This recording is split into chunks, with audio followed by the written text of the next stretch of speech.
You press it every single day. A button on a wall? You don't think about it. The water rushes, the bowl clears, and you walk away. You have done this thousands of times in your life, and you have never once wondered what is behind that button. Behind it is a machine, a tank, a frame, a valve, all of it sealed inside your wall, completely invisible. And almost every one of them on this planet is built by a company you have never heard of. A Swiss company that makes over $3 billion a year. That has quietly put its products inside millions of bathrooms across Europe. That keeps a profit margin most factories can only dream of. And that got rich on one strange idea. They figured out how to make their own product disappear.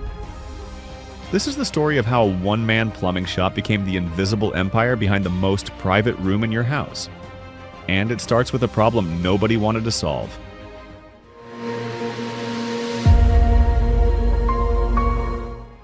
In 1874, a plumber named Caspar Melchior Albert Geberit opened a small shop in the Swiss town of Rapperswil. One man fixing pipes. That was it. He died in 1909 without ever seeing what his name would become. But his sons had already built something strange. In 1905, they made a toilet cistern out of wood, lined it with lead, and gave it a flushing mechanism of a kind nobody had seen before. They called it the Phoenix. It was patented in 1912. By the 1940s, the little workshop was turning out around 200 of them a day. Back then, your toilet tank hung on the wall above your head. Loud, ugly, impossible to ignore. A heavy box of water bolted over your skull with a chain dangling off it. For decades, that was just how it was, and nobody thought to question it. Then came the war, and a crisis that almost broke the company. Metal vanished.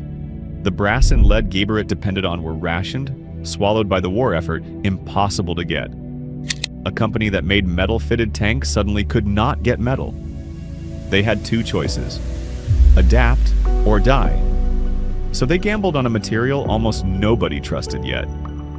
Plastic? In 1952, Geberit made a cistern out of plastic and advertised it as indestructible. It was lighter, cheaper, and it did not corrode. It sold. The company took off, and the gamble that started as desperation became its greatest strength. But the real bet came in 1964. Geberit built a plastic cistern designed to be buried inside the wall. No tank in sight, just a button on a plate. They literally called it Concealed Cistern Number 15,000, and the industry laughed at it. Plumbers were suspicious. Why would you hide the one part you might need to fix? Why seal a water tank inside a wall where a single leak could rot a house from the inside out? It sounded insane, reckless even. For years, the idea barely moved. The sanitary world wasn't ready to trust a tank it couldn't see. What Geberit was missing wasn't a better tank. It was a way to make hiding it easy, and the thing that would unlock everything hadn't been invented yet.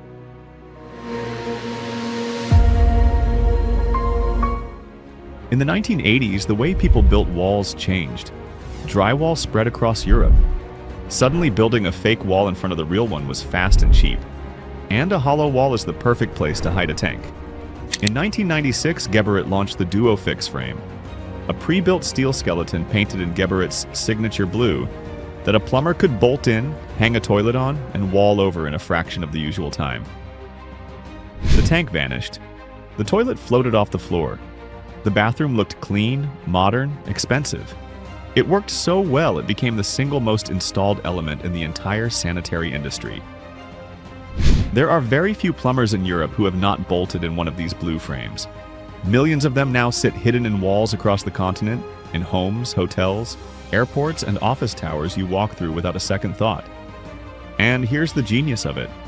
Once that frame is sealed inside your wall, you are locked in. The toilet that hangs on it, the flush plate that covers it, the spare parts you'll ever need, all of it has to fit Geberit's system. They didn't just sell you a tank. They installed a standard inside your house and then disappeared behind the plaster. That is the whole trick.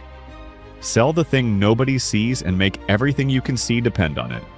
But owning the wall wasn't enough, because by the late 1990s, the family that built all this was about to let it go entirely.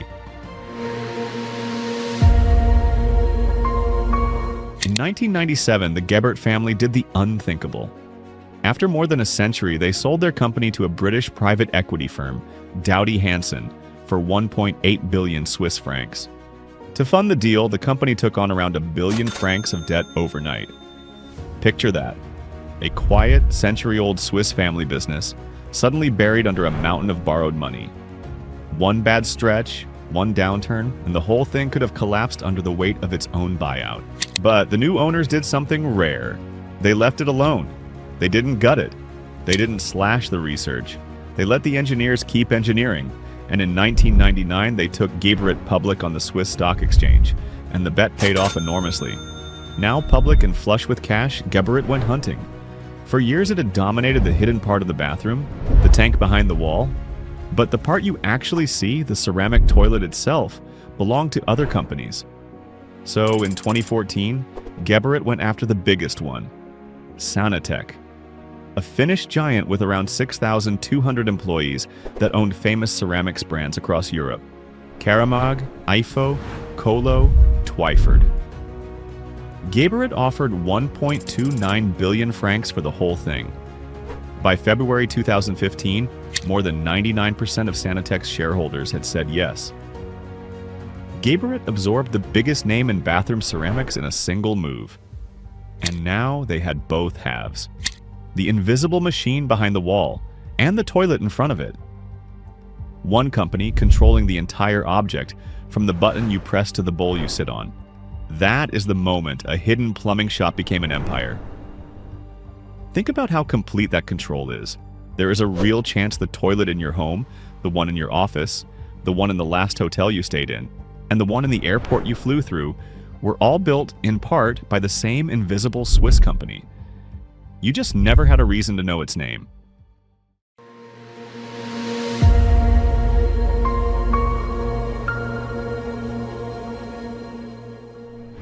Today, Geberit makes around 3.16 billion Swiss francs a year, roughly $3.6 billion. It employs about 11,000 people across 26 factories. But here's the number that should stop you. Geberit keeps an operating margin near 29%. For a company that makes plastic tanks and ceramic bowls, that is extraordinary. Most manufacturers would dream of half that. They earn it because once their system is sealed inside millions of walls, the world keeps coming back for the parts that only they make. And it gets safer. Around 60% of their business comes not from new buildings, but from renovations. From people tearing out old bathrooms and putting in new ones. Even when construction collapses, people still remodel. The hidden empire barely flinches, and it's still spreading. In just the first half of 2025, sales in the Middle East and Africa jumped almost 25%. They even promise spare parts for 50 years. Think about what that does. The tank in your wall outlives your car, your phone, maybe your marriage. And for half a century, only one company can feed it. So the next time you press that button on the wall, remember, there is a machine behind it. A Swiss machine, refined for 150 years, hidden on purpose, sitting silently inside your home. You never saw it. You never had to. That was always the point. The biggest empires aren't the loud ones. They're the ones that learn to disappear. Because somewhere out there is another one. Another company you touch every single day and have never once thought about. Follow along and we'll show you the next one hiding in plain sight.